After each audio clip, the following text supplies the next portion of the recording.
ये क्या है?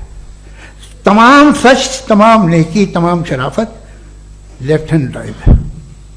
वरना क्या होगा, या तो आप क्रॉस कर देंगे, आपका एक्सीडेंट हो जाएगा, या आप किसी को मार देंगे, या ट्रैफिक जैम हो जाएगा। झूठ, बेईमानी, रिश्वतखोरी, ये तमाम जो है driving on the wrong side है। इसके ऊपर कुछ नहीं। ये तो हमने बनाया, जैसे हमने लेफ्ट हैंड ड्राइव बनाई है। ये कॉन्सेप्ट ऑफ इंसाफ जो है ये हमारा है, इसका नेचर से कोई वास्ता नहीं। शेर खा जाता है हिरन को, उसे जेल होती है क्या? कुछ भी नहीं, है ही नहीं।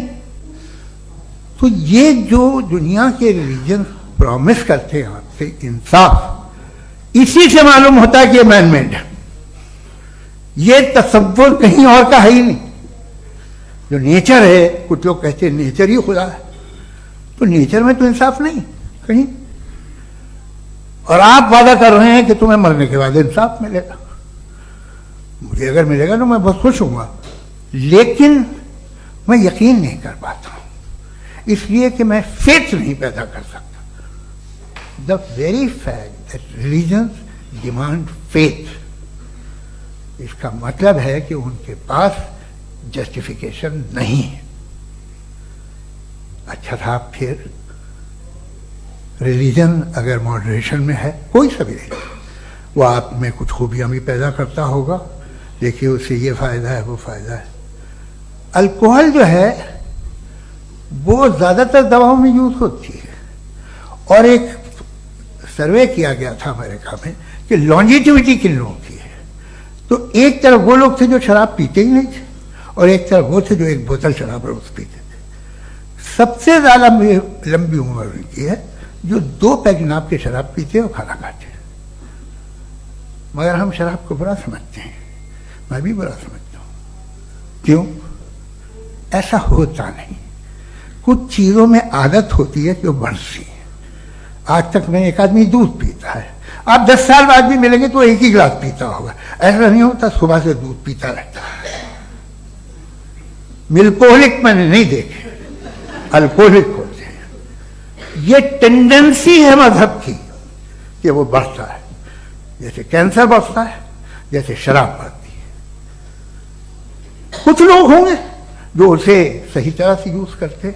मुझे यकीन है कि हमारे मुफ्ती साहब भी उनमें से एक, इनसे बहुत खुशी हुई मुझे इनसे मिलकर। लेकिन कितने लोग हैं कि आज आप देखते हैं दुनिया में जो तबाहियां हैं, इनमें कितना हाथ है उन लोगों का जो बिलीवर कहते था मजहब ये नहीं कहता, ना कहता होगा, मगर जब ये मजहब पीते हैं तो ऐसे बिहेव करते हैं। थोड़ा सा अगर हो तो शायद बहुत अच्छी बात, लेकिन शराब थोड़ी सी नहीं रहती, उसमें टेंडेंसी है। पहले थोड़ा सा अगर 2-3 कैंसर के सेल हो ना बॉडी में तो आदमी सिम रहेगा, लेकिन वो 2-3 सेल नहीं रहते, वो मल्टीप्लाई होते हैं। जावेद साहब, टाइम पूरा हो गया। टाइम हो गया तो बस बात खत्म हो गई। अच्छा, मुझे कुछ और कहने को था भी नहीं। जी, मैं पहले जवाबी दौर के लिए इनवाइट कर रहा हूं मुफ्ती साहब को। Your rebuttal round 1, you have 7 minutes.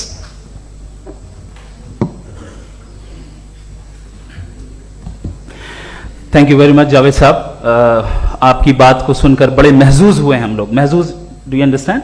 We enjoyed. Okay, अब थोड़ा सा लॉजिकली उसको हम लोग देखते हैं। दरअसल हम लोगों ने कल गुजारिश की थी मुफ्ती साहब से भी, जावेद साहब से भी, कि हिंदुस्तानी जबान आम फहम सबको समझ में आ जाए, और जहां कहीं आप मुश्किल शब्द इस्तेमाल करें वहां बताते भी चलें। Thank you. तो सबसे पहले हमारे रिस्पेक्टेड जावेद साहब ने हवाला दिया कि खुदा फानी है। कितने मजहब आगे चले गए, किसी ने जुपिटर को खुदा माना, किसी ने किसी को माना। मैं कहता हूं जिसने कॉन्टिंजेंट चीज को खुदा माना, गलत माना, वो खुदा ही नहीं, वो खुदा ही नहीं है। हम तो नेसेसरी बीइंग को साबित करने बैठे हैं, वो नेसेसरी कॉज जो इटरनल है, जो अबदी भी है और अजली भी है। हम किसी और को साबित करने नहीं बैठे। दूसरी चीज उन्होंने कहा कि फेथ एंड बिलीफ, ये एक ऐसी डेफिनेशन है फेथ की जो इन्होंने पहली मर्तबा पेश की है, या माफ कीजिएगा इन्होंने पहली मर्तबा पेश नहीं की है, रिचर्ड डॉकिंस ने पहली मर्तबा पेश की है। मुझे मालूम है ये सोर्स कहां से है। एपिस्टेमोलॉजिकली फेथ और बिलीफ का फर्क आप इस तरह नहीं कर सकते सर। फेथ सही भी होता है, गलत भी होता है। बिलीफ सही भी होता है, गलत भी होता है। जो लॉजिक, रीजन और एविडेंस से बैक्ड होगा वो फेथ सही होगा। और आप जिस फेथ की बात कर रहे हैं कि इलॉजिकल है और उसके पीछे नहीं है, तो we are on the same page.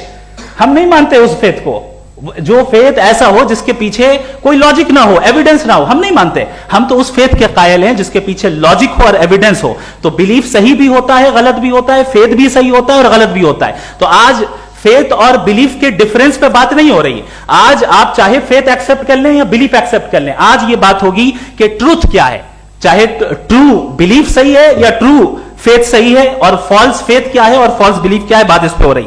दूसरी चीज इन्होंने पूछा, स्टुपिडिटी फिर क्या है? अगर फेथ, रिलीजन स्टुपिडिटी नहीं है तो और क्या है? चूंकि फेथ का मुतालबा करते हैं तो स्टुपिडिटी क्या है? मैं कहता हूं स्टुपिडिटी एथिज्म है। उसकी वजह यह है कि आप एक सड़क पे जा रहे हो और आप किसी गार्डन में जाएं और देखें वहां लिखा है फूलों के साथ, I love Javed Akhtar and I really do, I love you sir. So जब आप वहां पर पहुंचे तो वहां पहुंचकर अब ये बताएं, क्या आप ये कहेंगे वाह व्हाट अ नेचुरल सिलेक्शन? ये क्या नेचुरल सिलेक्शन है? नहीं, ये प्रिसाइजली डिजाइंड है, इसके पीछे डिजाइनर है। लिहाजा अगर कोई एक ऐसी कॉमन सेंस की बात को कबूल नहीं कर रहा है कि यूनिवर्स जो इतने प्रिसाइजली काम कर रहा है, हम कह दें कि खुद ब खुद बन गई, मैं समझता हूं इससे बड़ी स्टुपिडिटी और कुछ नहीं है। ये इरैशनल चीज है। फिर हमारे सर ने कहा कि आपने बॉल पे फोकस किया, आइलैंड पे फोकस नहीं किया। अरे आइलैंड को किसने बनाया, यही समझाने के लिए तो बॉल की मिसाल दे रहा हूं। और बॉल भी कॉन्टिंजेंट है, आइलैंड भी कॉन्टिंजेंट है, दोनों नेसेसरी बीइंग का मुतालबा करते हैं। आगे इन्होंने कहा कि नेचर में कोई इंसाफ नहीं है।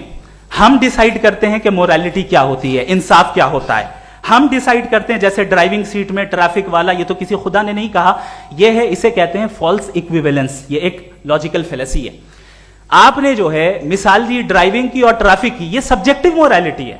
आप सब्जेक्टिव मोरालिटी को मिसाल बनाकर ऑब्जेक्टिव मोरालिटी के ऊपर नहीं थोप सकते। इंसाफ की ऑब्जेक्टिव मोरालिटी। अगर आप ये कहते हैं कि नेचर में इंसाफ नहीं है, तो इंसाफ का न होना ये नेचुरल हुआ, तो फिर नेचर को नेचर रहने दे। क्यों हम इतना स्ट्राइव कर रहे हैं दुनिया में इंसाफ लाने के लिए?